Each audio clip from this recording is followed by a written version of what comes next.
First on Fox tonight, political expert Carol Cox joins us in the studio to talk about this. And this really is a convoluted mess. First, we lose our delegates. Now, Democrats are saying they're not even going to campaign here.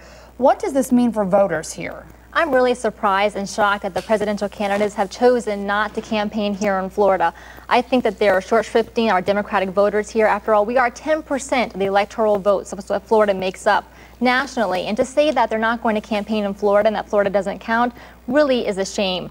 And what has happened for so long is that the presidential candidates and the National Democratic Party has used Florida as an ATM, as a bank, to come in, raise money, and then leave and go to other states. Well, it's about time that Democratic voters here in Florida had an opportunity to choose our presidential candidate. And it looks like the DNC has taken that away from us. Now, if I were Florida Democratic Party chair, immediately, as soon as that decision had come down from the DNC, I would have said, absolutely not. We are going to campaign. We are going to make sure that our voters are going to vote on January 29th. And I would urge all the Democratic presidential candidates to make sure they're campaigning here in Florida. Have they really taken it away, though? Are they going to give in at some point and they'll all come back here and then our delegates will go vote anyway? Or is this a cut and dry deal? I think the presidential candidates will have to come back to Florida to campaign here. I'm not sure the DNC will change its rules or not, but I'm sure that our delegates will show up in Denver next August for the convention.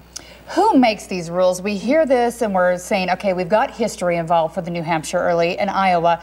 But in the end, where does this all come from? And why can't Florida, why can we not decide? And why can other states decide to hold their primaries earlier so they have more of a say?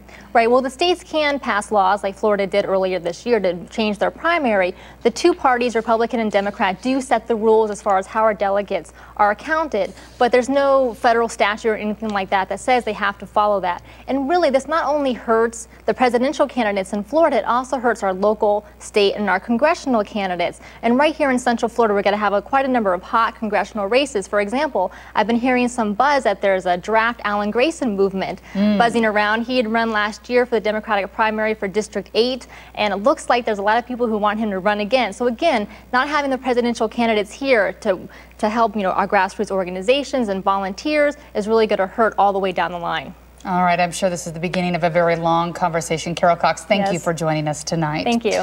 Well, we have been blogging this very topic tonight. We've been asking you, what do you think about this? We want to read a couple of the blogs for you coming up right here.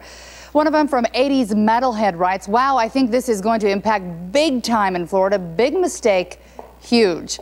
RNC08 says, I think the message is clear. They don't need Florida. I am sure that we should not reward this kind of arrogance and indifference with our support. This is exactly what we do not want in charge of this country. I can't believe that this party is willing to punish this great state for not doing things their way. We do thank everyone for the time you take to write into us. Well, you probably heard about crooks sneaking in your car door and snatching your